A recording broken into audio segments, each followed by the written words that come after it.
Salut tout le monde, j'espère que vous allez bien les amis, on se retrouve pour une nouvelle vidéo. On va démarrer avec deux dates. Déjà la première, il y a 25 ans, jour pour jour, Florentino Pérez devenait officiellement le président du Real Madrid. Certainement d'ailleurs maintenant le président le plus emblématique de l'histoire du club. Un président historique, un président qui a tout gagné, un président qui a façonné le Real Madrid, un président qui a amené le Real Madrid vers des succès impressionnants, un président qui a permis aussi la modernisation du Bernabéu.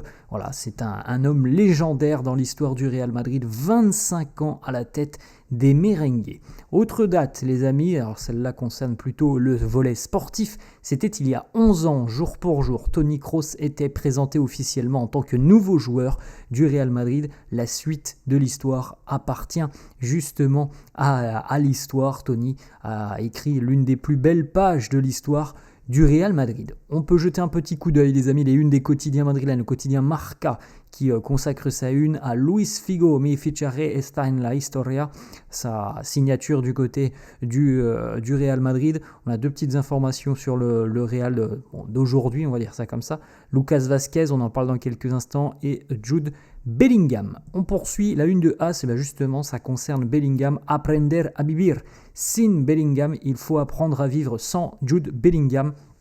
Opéré, donc les amis, vous le savez, de l'épaule, une absence estimée à 2 mois, entre 2 et 3 mois, un retour espéré début du mois d'octobre pour Bellingham, et donc quasiment 1 mois et demi, 2 mois de compétition pour le Real sans l'international anglais. Alors on aura évidemment, je pense, un Xabi Alonso qui s'appuiera énormément sur Mastantuono et Arda Güler. On verra, ça peut changer, on n'est pas encore sur le début de la saison, mais une absence comme celle de Bellingham va évidemment chambouler un petit peu les plans.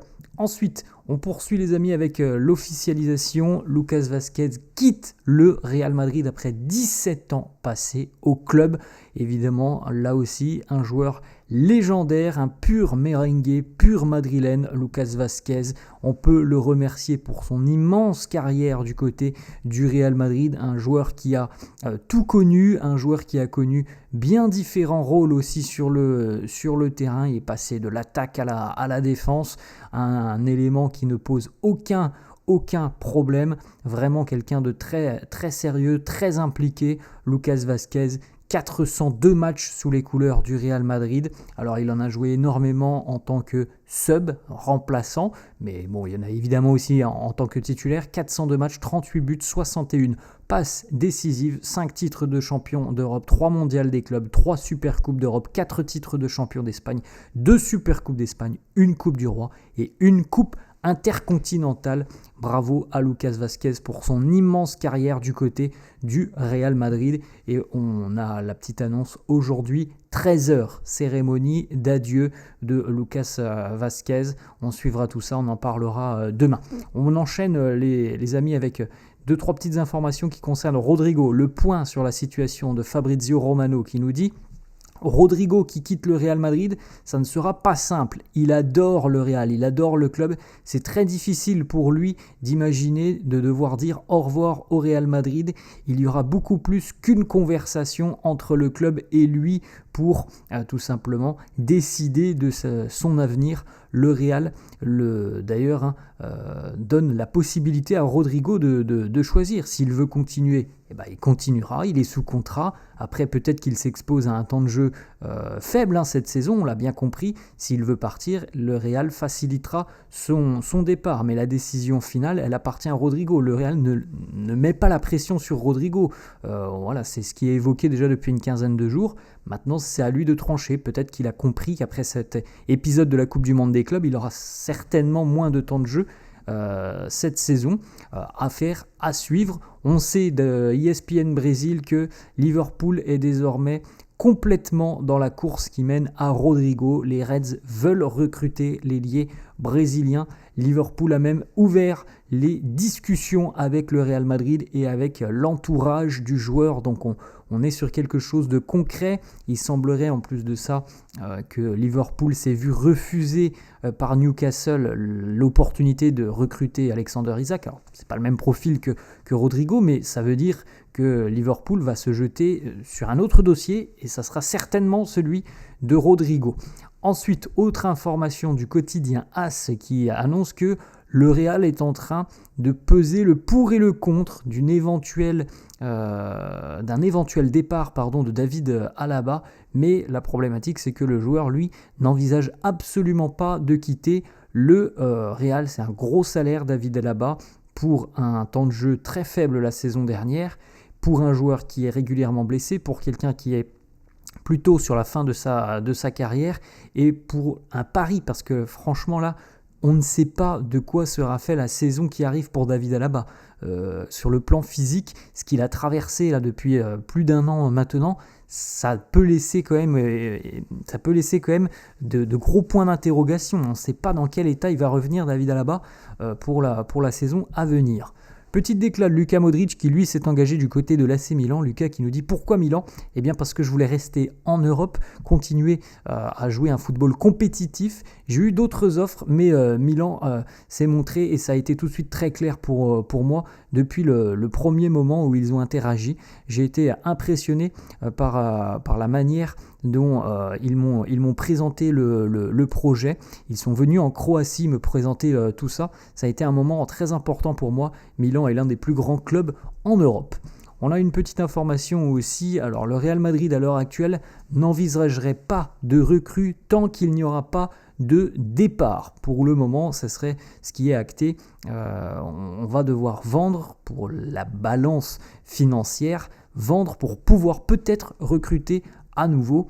Bon, le gros dossier à l'heure actuelle semble être celui de Rodrigo. Autre information, le Real va continuer de rechercher un milieu de terrain jusqu'à la fin du mercato. À l'heure actuelle, il n'y a aucun nom qui a convaincu le club. Un milieu de terrain, on rappelle que le Real recherche toujours, entre guillemets, un profil similaire à celui de Toni Kroos, donc on connaît la complexité de trouver un tel dossier.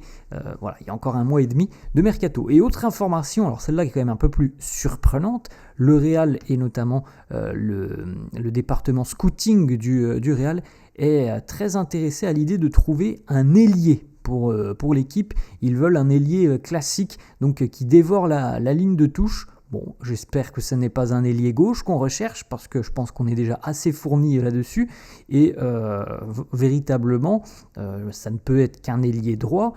On a Rodrigo. Alors, Rodrigo a des qualités qui sont intéressantes sur le côté, mais je ne considère pas Rodrigo comme un pur ailier. Voilà, c'est selon moi quelqu'un qui peut aussi beaucoup évoluer plein axe, voire même de l'autre côté gauche. Donc oui, il y a peut-être une petite problématique du Real en ce qui concerne le poste d'ailier droit. Après, franchement les amis, je ne pense pas que ça soit la priorité à l'heure actuelle de trouver un ailier du côté du Real. Mais bon, voilà, s'il y a une opportunité de marché, pourquoi pas.